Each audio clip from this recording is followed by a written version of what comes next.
Well, hang on, it's got to start. Ridiculous. Ridiculous.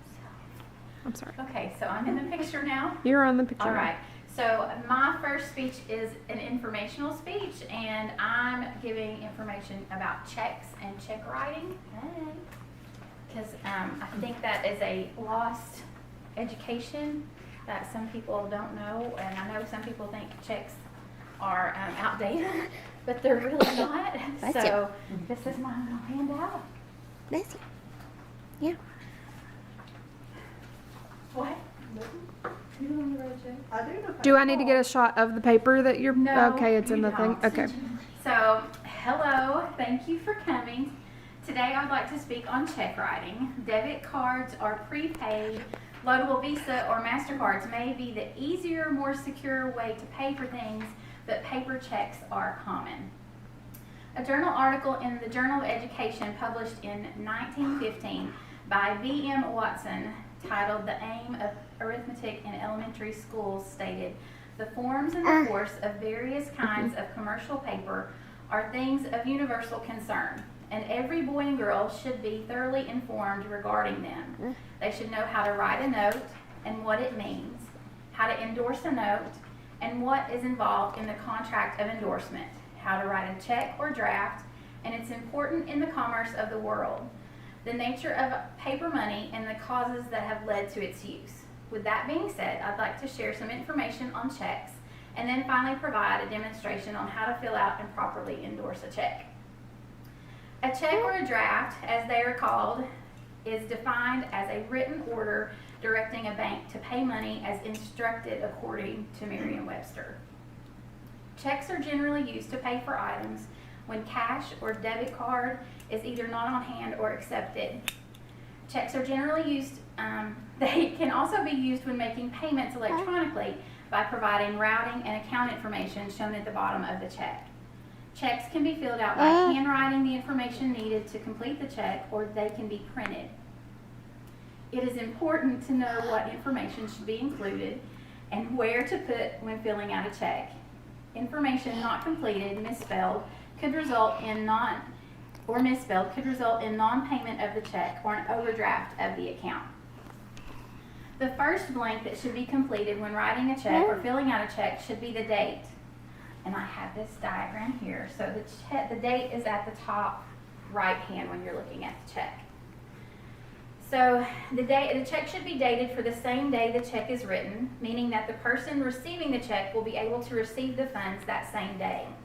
A check that has not been cashed for a long period of time or that is stale dated cannot be processed. Stale dated means that the date of the check was written or issued was at least 180 days or 6 months in the past. A check that is post-dated could be returned because the date of the check is issued to be paid in the future. Of course, some financial institutions do not pay close attention to the date of the check that is to be paid and will process a post-dated check, which may result in an overdrawn account and incurred bank fees. The next blank that should be completed is the one that states "paid to the order of." This blank should contain the name of the person, company, or business that is receiving the check as payment. It is important to use the legal name and not a nickname or initials of the person, company, or business when completing this section. At the end of the "paid to the order of" blank, there's a box where numerical dollar amount of the check should be written. These numbers should be written legibly. However, the numbers written in this box does not determine the amount paid, which leads me to the next blank that should be completed. This is the blank line directly under the "paid to the order of" blank. This is called the legal line. This is where you will write out the numerical amount of the check in words. The amount written on this line will be what is paid out or deducted from the account. So if this says $10, but this says $20, this is $20 is what the check will be cashed for or processed for. So you can write whatever number there, but whatever number is here is what they'll pay. The final blank that needs to be filled out is the signature line. This is where the person writing the check will endorse or give their permission to check for the check to be paid or deducted from their bank account. Another important area on a check is also called the MICR line, magnetic ink character recognition line.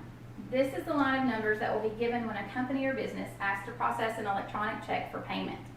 This line of numbers also indicates the financial institution, the account number for the funds to be deducted, and the account number for the funds to be deducted from. The first group of 9 numbers in these brackets is the routing number. These numbers are specific to each financial institution.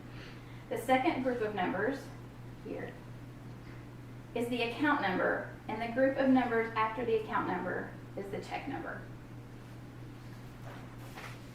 So now I will show you. So normally the checks, you can get checks from anywhere from Walmart, order them online. Walmart is actually the cheapest instead of a financial institution.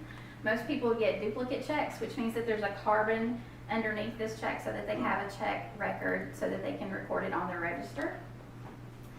So in this top hand corner is the name and address of the person. Most financial institutions require a street address instead of a P.O. box, because when you go to companies such as Walmart or even businesses, they won't accept it for payment without a street address and a phone number.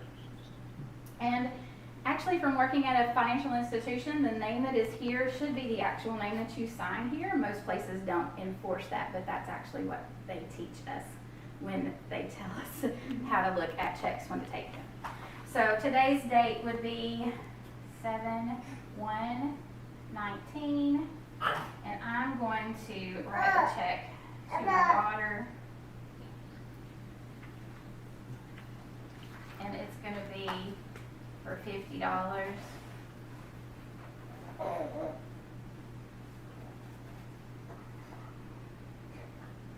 And you want to make sure that this line goes all the way to the end, because if it doesn't, then people can fill in and put whatever. And since that is the legal line and that's what people pay, then that's how people scam people. If they get a check, then they can make that a different amount. Memo, you don't actually have to put anything there. And then of course, your signature there. The routing number, when people do an electronic check, the routing number are the 9 digits here, that's what they're wanting. And that designates the financial institution. The first group of numbers actually designates the area or the region of the Federal Reserve that the bank actually uses to process their checks.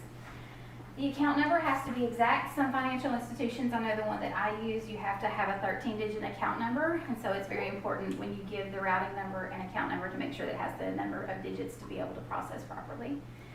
And then on the back of the check, you want to be able to sign it, and however you endorse the back of the check, you can pay it to other people. You can write the account number on it. You can write for deposit only. And what it states back here is how it should be handled. So if you sign it, that means that you're going to be receiving funds or making a deposit, depending on what. But when some people put pay to the order of, and they pay someone else for that, with the check that they received.